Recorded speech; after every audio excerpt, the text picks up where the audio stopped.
We have two categories of hidayah that we normally talk about. We have Hidayatul Irshād, the hidayah of guidance.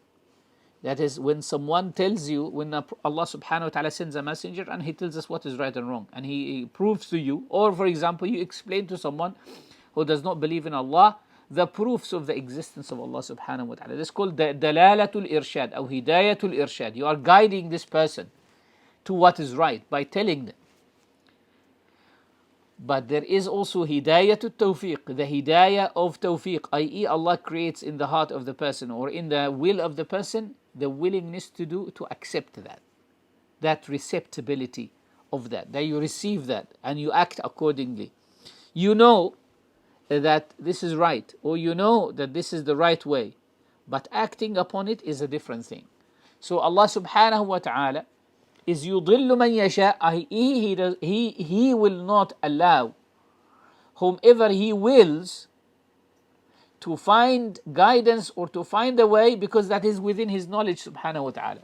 And we call this khidlan or khudlan. Al-khudlan, i.e. loss or making someone misfortunate. So He subhanahu wa ta'ala would let to straying or would let to misguidance whomever He wills subhanahu wa ta'ala. And someone might say, well, what does that mean? That means you cannot challenge Allah's will for guiding or misguiding you, or guiding or misguiding someone. You cannot say, so and so is completely rejecting all the calls to guidance, therefore he will never be misguided. He will never be guided. Allah subhanahu wa ta'ala might turn this person in the end of their life, at the last moment of their life, and they turn to Allah subhanahu wa ta'ala. Shaykh Abdul Hamid al-Mubarak was mentioning a story that was related to him. It was related to him by someone we know. A young man, a student of knowledge and a scholar himself in Egypt, who used to study with a teacher. And he said that throughout my life, all of these years of studying with a specific teacher, I've never seen him praying. Ever. I've never seen him praying. He would teach, but I've never seen him praying.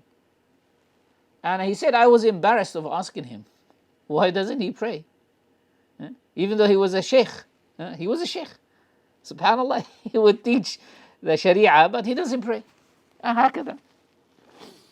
Then he said, one day we went out, me and him, to visit one of the maqams of the awliya. And it was Asr time. So he sat next to Imam al-Masjid, and then the Imam al-Masjid whispered in his ear, said a few things in his ear.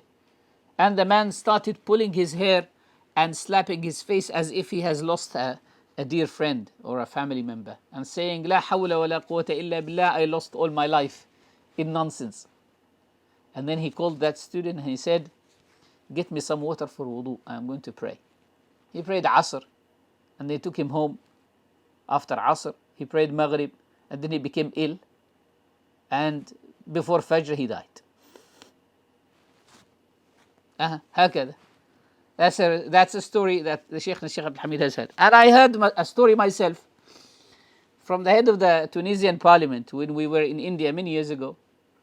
He said when he was young, Habib Bourguiba, who was the Tunisian president, he was a secular Tunisian president, he would keep like a track on people who pray Fajr and pray in the masajid. So much so that many elders, basically the Jumhur of the masjid, the people who go to the masjid became the elders only. Only the old people go to the masjid. And the youth don't want to get into trouble, so they wouldn't go to the masjid.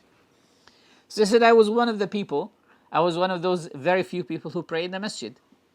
And he was young. He said, one day, I stood outside the masjid trying to convince anyone to come in, and no one would accept. Everyone is afraid that their name will be written down by security. He said, finally, I found someone. I said, would you like to pray? He said, no problem. I brought him in, only to realize that the man is drunk. He was drunk. The reason why he came in was because he was drunk. And the muaddin of the masjid, said to me, Abu Saleh, I said, didn't you see what is going on? This man is drunk. He said, I went and I tried to advise him to leave. And you know, when you try to convince someone who is drunk to do something other than what they want to do, it's a challenge. So the man put his foot down and he said, I'm not leaving. So the muaddin of the masjid said, okay, at least if he's not going to leave, at least take him to the end of the line. Take him to the end, next to the wall. So he said, I took him, I gave him wudu, and then I put him at the end of the line. And the imam started the salah. We finished the salah, and we look at the man. The man is in sujood. We ran to him to kind of wake him up from, say, the salah is finished. We found that he passed away. He died. He died. Right? So this was possibly the first and the last salah he did in his life. نعم فهكذا. So we should never judge someone's life. يضل من يشاء فيخذله بعدله. And you should never trust your intelligence and your iman. من ختم له بخير فقد ختم له بخير. Nabi sallallahu alayhi wa sallam used to always pray, Allahumma inna nas'aluka husna al-khatimah. Allah, we ask you for the best of ends. The best of ends is very important. يضل من يشاء فيخذله بعدله. So when you see something like that, when you see that someone has lived a life up to the standards according to you, you don't know what is the khabi'ah, what is hidden in the heart of that individual. So when they turn at the end of their life, why do they turn? Allahu a'lam. What was in between him and Allah subhanahu wa ta'ala, we don't know. ألا يعلم من خلق. هو عليم بذات الصدور. He knows what is in the chests.